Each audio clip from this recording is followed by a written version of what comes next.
అసాధ్యమనే పదాన్ని తమ నిఘంటువు నుంచి తుడిచివేశారు ఆ ధీర వనితలు. వయసు పైపడగానే విశ్రాంతి కోరుకునే లోకానికి పరుగు పందెంతో సమాధానం చెప్పారు. ఆదోని ఆనిముత్యాలు థాయిలాండ్ గడ్డపై భారత కీర్తి పతాకాన్ని రెపరెపలాడిస్తూ ప్రపంచ వేదికపై తెలుగు జాతి సత్తాను చాటి చెప్పారు. వీరు కేవలం క్రీడాకారులు మాత్రమే కాదు, అడ్డంకులను చీల్చుకుంటూ దూసుకెళ్లే అగ్ని శిఖలు. ఒకరు 12 ఏళ్లుగా అలుపెరగని పోరాటం చేస్తూ పవర్ఫుల్ ప్రదర్శనతో రజత కాంస్య పతకాలను కొల్లగొట్టిన నీలం బండారి అయితే, మరొకరు కుటుంబ బాధ్యతలు, ఉద్యోగ భారాలను అధిగమించి కళ్ళు చెదిరే కంపాక్ట్తో ఏకంగా 2 స్వర్ణాలు ముద్దాడిన హరిత కుమారి.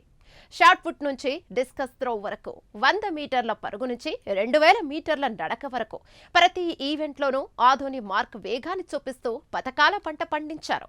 వయసు భారమని కృంగిపోకుండా ఆకాశమే హద్దుగా సాగిన ఈ మహిళా అథ్లెట్ల విజయకాండపై ఇవాల్టి ప్రత్యేక కథనంలో చూద్దాం.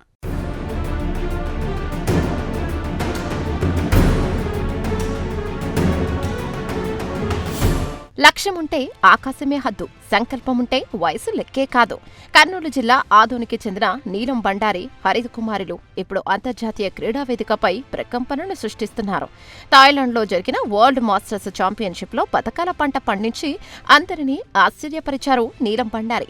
మైదానంలో దిగారంటే ప్రత్యర్థులు వణికిపోవాల్సిందే. తన పవర్ఫుల్ ప్రదర్శనతో షార్ట్ పుట్ అలాగే 100 మీటర్ల పరుగు పందెంలో 2 రజత పతకాలు సాధించారు. అంతేకాకుండా 2000 మీటర్ల నడకలో కాంస్య పతకాన్ని ముద్దాడి తన బహుముఖ ప్రజ్ఞను చాటుకున్నారు. ఇది ఈ రోజుతో మొదలైన ప్రయాణం కాదు. గత 12 ఏళ్లుగా అలుపెరగని క్రమశిక్షణతో కఠోర సాధన చేస్తూ ఇప్పటికే 35 పతకాలను తన ఖాతాలో వేసుకున్నారు నీలం.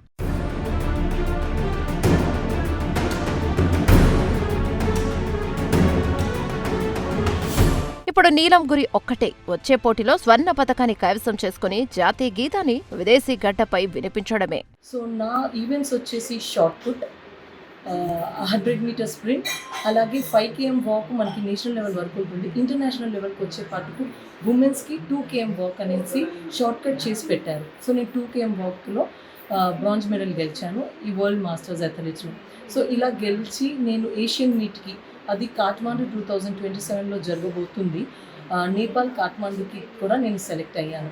సో ఈ జర్నీ అనేది నాది ఈజీ అని చెప్పను, చాలా కష్టంతోనే నేను ఈ జర్నీని క్రాస్ చేశాను. కానీ ఏమంటే ఒక ఫీమేల్కి ఉన్న డ్రీమ్ అంటారు చూడండి, నాకు ఒక డ్రీమ్ ఉండేది. నా జీవితం ఈ 4 గోడల్లోనే పూర్తి అవ్వకూడదు, నేనేదో ఒక్కరికి చేయాలి, నా జీవితానికి ఒక అర్థం ఉండాలి అని అనుకున్న నేను నా జీవితానికి అర్థం తేవడానికి నేను ఈ స్పోర్ట్స్ జర్నీలో ముందుకు వస్తూ వచ్చాను.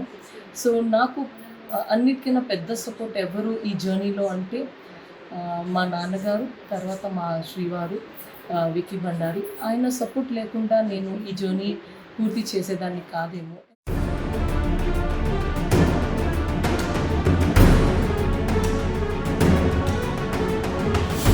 ఇక హరిత కుమారి ప్రయాణం మరెందరో మహిళలకు స్ఫూర్తిదాయకం. గృహిణిగా కుటుంబ బాధ్యతలు, ఉద్యోగ ధర్మం నిర్వహిస్తూనే క్రీడల పట్ల చంపుకోలేదు. ఇక మధ్యలో కొంతకాలం విరామం వచ్చిన పట్టుదలతో మళ్లీ ట్రాక్ మీదకి రీఎంట్రీ ఇచ్చి సంచలనాన్ని సృష్టించారు. థాయిలాండ్ పోటీలో హరిత కుమారి విశ్వరూపాన్ని ప్రదర్శించారు.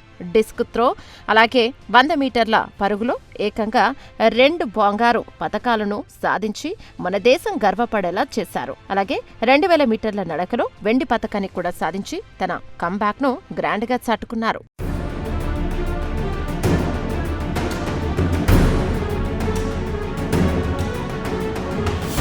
పరిమితులు చెరిపివేసి పథకాలతో తిరిగి వచ్చిన ఈ ఆదోని ఎక్స్ప్రెస్లకు స్థానికులు బ్రహ్మరథాన్ని పడుతున్నారు. ఆదోని ఖ్యాతిని ఖండాంతరాలు దాటించిన నీలం బండారి, హరిత కుమారులు మరెంతో మంది యువ అథ్లెట్లకు ఆదర్శంగా నిలుస్తున్నారు. సో ఈ 2015లో చాలా స్టేట్ లెవెల్, నేషనల్ లెవెల్స్ ఆడాను. మొన్న ఇంటర్నేషనల్ లెవెల్లో ఈ ఏప్రిల్ 17 నుంచి 20 వరకు థాయిలాండ్లో ఆడి వచ్చాము. ఇంటర్నేషనల్లో మేము ఏషియన్ మీట్కి కూడా సెలెక్ట్ అయ్యాము, కాఠ్మండూలో జరిగే జనవరి 2027లో. సో ఇవన్నిటికీ మనకు ఆదోని చాలా సపోర్టివ్గా ఉంది. మర్చెంట్ క్లబ్ వాళ్ళు కానీ, కాసిం సార్ కానీ చనిపోయారు, కానీ ఆయన దీవెనలో మాకు ఆయన కోరిక ఉండేది, ఒక ఇండియా బ్లేజర్ వేసుకోవాలి అని. మాకు ఈ జెర్సీ కోసమే మేము ఇన్నాళ్ళు 2015 నుంచి అబౌట్ 10 ఇయర్స్ నుంచి వెయిట్ చేశాము. ఈరోజు ఈ అవకాశం రావడం మాకు చాలా సంతోషంగా ఉంది.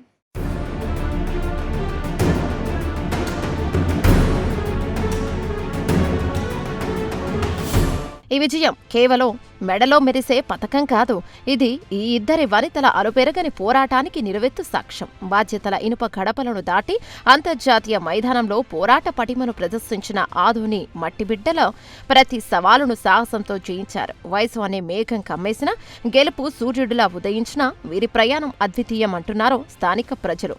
గృహిణులుగా, ఉద్యోగినులుగా ఉంటూనే క్రీడా పథకాన్ని గగనమంత ఎత్తుకు తీసుకెళ్లిన నీలం బండారి, హరితకుమారులు నేటి తరానికి అసలైన బ్రాండ్ అంబాసిడర్లు అని చెప్పడం అతిశయోక్తి కాదు. వీరు సాధించిన ఈ సంచలనం చిరకాలం చరిత్ర పుటల్లో నిలిచిపోతుంది.